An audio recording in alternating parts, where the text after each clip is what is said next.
Welcome back to the channel. As always, I've missed you. I am really excited about tonight's video because we're talking about virtuous victimhood signaling. The psychologists have found that when someone positions themselves as a victim that is also morally good, it becomes off limits. You can't criticize them, you can't question them, they're assumed to be right, they're assumed to be people that need to be protected. They're given more space, more leeway to do whatever they want. And I think at first blush, that seems really reasonable, right? If someone is a victim and they're a good person, well, then I do want to protect them. But then the question becomes, does that ever go too far? Are there ever times when people use this virtuous victimhood signaling to manipulate or maneuver the people around them to allow them to do and say whatever they want? I've got an example to share. Listen to Colleen Ballinger's apology song. Let me start by saying, when I was preparing for this video, I was like, oh, I remember that ukulele song. Let me go listen to it. And I found myself being like, it's kind of the song kind of hits, which is impressive, but it's not an apology. That was a performance. So if you don't know who Colleen Ballinger is, she was and is an exceptionally successful YouTube star. She has multiple channels with millions and millions of subscribers. She had a Netflix comedy special. She's published books. She was going on live tours. Exceptionally successful. I remember a video where she was meeting Jerry Seinfeld. I mean, I didn't sort of get it, but I can just tell you she was beyond popular with the kind of young teen audience. Well, that audience grew up, and in 2023, they came out with some pretty vicious accusations. The big ones were that she had inappropriate conversations with them. She would demand too much work from them, like too much support from them. She would want them to moderate the comments and defend her in the comments. And then the big one that stood out was she sent a fan her lingerie or her underwear as a joke, but the fan was 13 at the time. It was very inappropriate. So this was what I was sent. So all of this sort of backlash comes out, and people expect Colleen to go, hey, I made a mistake, here's an apology. But instead, they got the ukulele apology. You got a one-way ticket to the manipulation station. The only thing I've ever groomed is my 2 Persian cats. I'm not a groomer, I'm just a loser.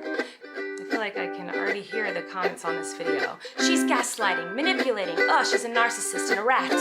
I would never make a mistake like that. So notice how she identifies herself as a loser, right? She's self-deprecating. Something is wrong with me. I'm a victim. And also, you are all bullies. Those of you that are attacking me, something is wrong with you. You're bad.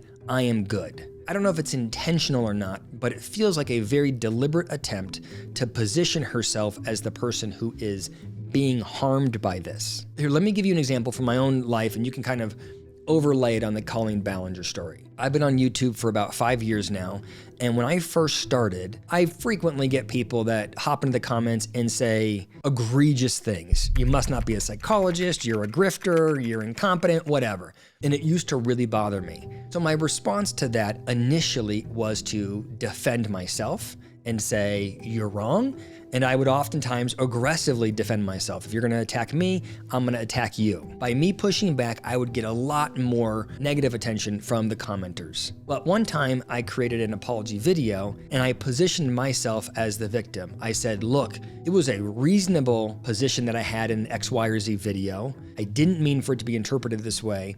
And now you're all bombarding me with this negative feedback. And the second I took that tone, you wouldn't believe, first, the video was very popular, and you wouldn't believe the number of my commenters that came in defense of me. The attackers went away, and instead I had this army of people that were supporting me. I think Colleen Ballinger was going for the same thing. By positioning herself as a victim and by vilifying her attackers, she was able to signal that she was a virtuous victim. And here's why I think it's important. This is why we're talking about this.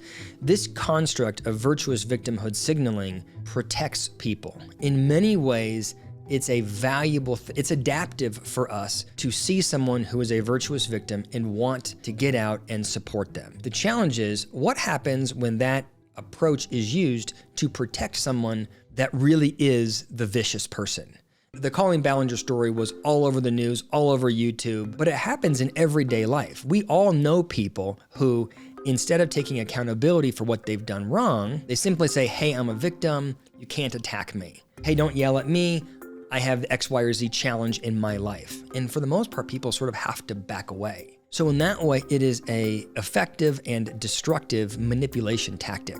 Which brings me to my kind of last point here is, well, what do you do? If you know about the role that virtuous victimhood can play, how do you recognize when somebody is signaling virtuous victimhood versus people that are truly virtuous victims? And I think there's a few things you can look at. The first is, if you are navigating conflict with somebody who generally comes across as stoic, controlled, calm, insensitive, and then you poke at them and you critique them and you push back at them and they immediately go possum and they show you their underbelly and they are like, oh my God, I can't believe you're saying this. I can't tolerate this. If they shift complete personalities in response to being held accountable, it could be a manipulation tactic. In the same way, if you give somebody constructive feedback or try to communicate frustration and they turn around and blame you for the pain, if they try to switch roles, just like Colleen did in the video, right? Instead of saying, I'm sorry, she goes,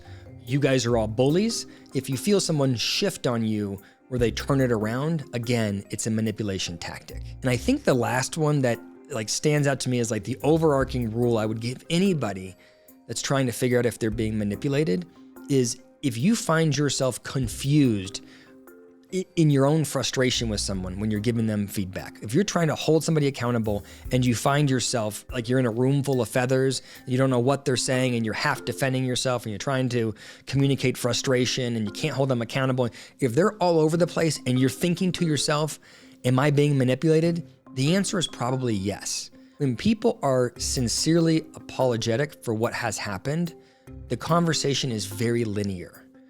When people are defensive and reactive and manipulative, they're all over the place. It's a strategy to avoid accountability. So it's almost like if you're ever in an interaction and you're thinking, hey, what did David say were signs of manipulation? The fact that you're asking that question is a really good indicator that you're being manipulated. So that's what I think about it. Also, this is a different style video. Let me know what you thought in the comments below. Hit the like button as always. Thank you for listening.